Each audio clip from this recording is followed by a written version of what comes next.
but there are certainly places you can go and positions you can put yourself in where the odds are more stacked in your favor. And I'm not going to begrudge anybody, man or woman, for going where they're treated best. Let's talk about passport bros. To boil down passport bros in a nutshell, it's a group of men who are not experiencing the type of outcomes dating-wise that they would like in the West, and so they're looking overseas. But these gentlemen have resources, and so a narrative is being painted about these men that sounds like this. People are calling these usually Western men who go overseas to find a wife because they're, basically not happy with the state of modern Western women, whether that be because they're very feminist, very left-leaning, or they're committed to their careers, they don't want families. And they often, but not exclusively, might go to developing countries, so Latin America or Asia or even Eastern Europe. Coming from an environment that trumpets the merits of a free market, there's a great irony in seeing the reaction to passport bros. Although it's a term that's used for either marketing purposes or derogatory reasons, in all actuality it's just a text string that represents a group of men that are exercising their free market options in terms of dating. Unfortunately for these men, the narrative around what they're doing is an attempt to manipulate their behavior. I was told actually that these women who marry these passport bros, they're being exploited. This is basically human trafficking. These men are just losers who can't get a wife. And I was kind of like, hang on a second, really? So What's your take on this? Because you're kind of weighing in on the issue as well when this was blowing up on social media. Although I am not one to agree with Zube on a variety of issues, what you can count on in terms of his response to issues is that he is going to give you a free market response. People can paint passport bros in any light they choose to, but at the end of the day, if it's really free markets that you agree with, then there's only one way to see passport bros. Lauren, I think the first thing that's funny is when there is something that has existed for decades or sometimes centuries, and then it gets a label and it suddenly becomes a thing that's talked about on the internet as if it's this brand new phenomenon, right? As if like at no time in human history have people from different nationalities or ethnicities, gone to other places, and a man falls in love with a woman falls in love with a man, and they have relationships, marriages, children, all of that. There's nothing new about it. All that's new is the term, quote unquote, passport bro. The beautiful part about Zube's take is that he is speaking to the natural component of gentlemen looking for a love interest in the best place they see possible. There have been guys who have traveled overseas for better options in every aspect of life for thousands of years, certainly for centuries, and in the modern sense for many decades prior to when I was even born. A good reason why it's important for us to get out of our comfort zone is that when you look at the bigger picture, many of the things that we squabble about in the Black community are more accepted norms when you look at them from a larger picture. When Black women say that there are not enough good Black men, they simply date men from other communities. But when Black men start considering other options, a narrative arises that attempts to shame Black men back into a place in the Black community that simply does not exist when you look at a bigger picture outside of the Black community. In terms of it being viewed as something that is immoral, let alone some type of criminal, it's absurd, right? It's absurd, and it's also just cope. It's people being dishonest and disingenuous because they don't really want to deal with some of the realities that just exist in the world. There's absolutely nothing wrong with it. Again, I'll say that I don't always agree with Zube, but here he makes an argument that speaks past racial identity or even identifying with a nationalistic perspective. It simply speaks to the human existence. If you think about it, there are so many, like we are both some form of immigrants, right? Our parents or both of our parents, like we're all various types of immigrants. People travel all the time within their country and outside of their country for better economic activities, for better career prospects, for better weather, for lower taxation, for all sorts of things. And I would argue that family formation, marriage, having children, all of that is arguably more important than all of those, or at least some of those.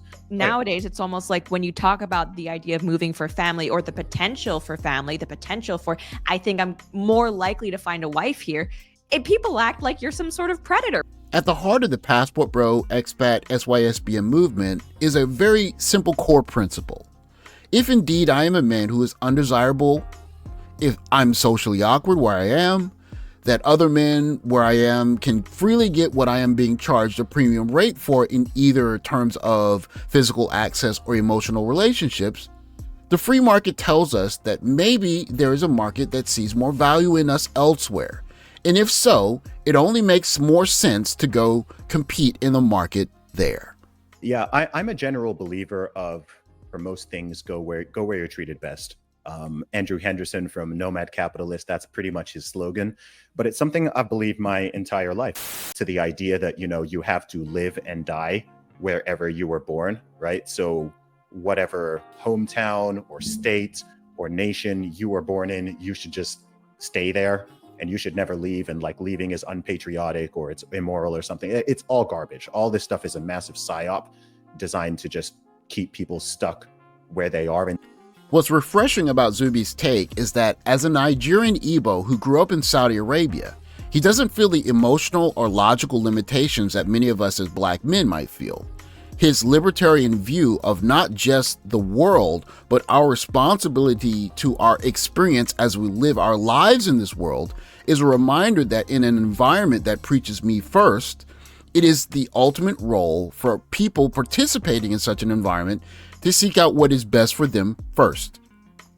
Something that is difficult for quote-unquote good Black men raised to serve Black women and the community before themselves have to grasp. To me, it's all positive. I just think that people have all sorts of like weird copes that they do and very strange projection that they put on other people because, you know, something makes them feel uncomfortable, or again, they don't want to deal with the reality of it. I think sometimes people feel sort of targeted by it, especially when you have, say, guys in America who are like, oh, actually, you know what? I went to, such and such place and I generally found the woman to be kinder and more feminine and, they'd make better wives. Like, I think that sort of cuts some people a little bit deep. There are certainly places you can go and positions you can put yourself in where the odds are more stacked in your favor. And I'm not going to begrudge anybody, man or woman, for going where they're treated best.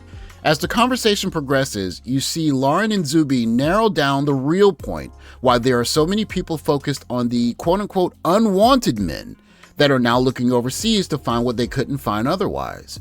Again, these are conversations that are not had in a Black community, quite simply because Black men have only begun to have a narrative in the popular discourse. But common sense will tell you the real reason why people have problems with passport bros. I feel like with the whole passport bro situation, there's a lot of, I guess, intra-female competition at play when it comes to the negative reaction. I found the most vocal critics of this phenomenon were women. Largely single women. I didn't see many men complaining about it. Of other men doing this. I didn't see many females who are in relationships or married complaining about it. So I do think that there is a sense of, like you said, cope here.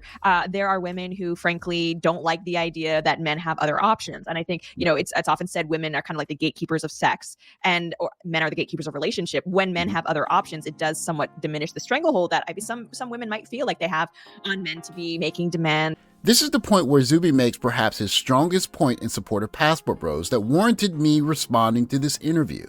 As Black men who are attempting to be good Black men, we get lost in one simple idea, that there is a group of people outside of ourselves that we owe something to.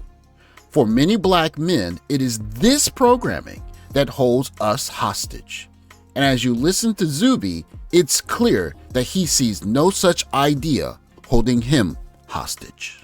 We can talk about how corrupt everyone is, how no one else has the same view as me. But when you start to say, okay, so maybe I should leave, then some people who might have agreed with you up until that point will be like, well, how could you? Don't you want to fight don't you want to improve things? And sometimes we have to face the facts that you are in such a small minority that your views are so counter to everyone else's. There's not really hope of you changing things. There's no glory on staying on a sinking ship with no plan apart from to go down with the ship, right? There's no inherent heroism and morality, right? If there's multiple boats that you can jump on or other ships that you can be on, and you're standing on one and you're like, oh, well, I really like this ship, I'm just going to stay here until it sinks and I freeze and I die. It's like, okay, well, cool story, bro. But you know, I think it would have been wise to just go on one of those other ships and go and live your life and enjoy your life. What Zube reminds us in his interview is that there is a place for not just being selfish, but looking out for your own personal interest.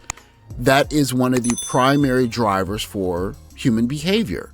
And if a group of men are so preoccupied with the benefit of a group of people that are not looking out for their own best interest, then they're only going to be consumed.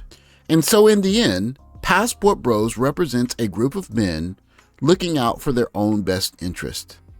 And there's no reason to feel guilty about that. Thanks for watching. Like, subscribe, comment below. I'll catch you in the next video. Take care, guys.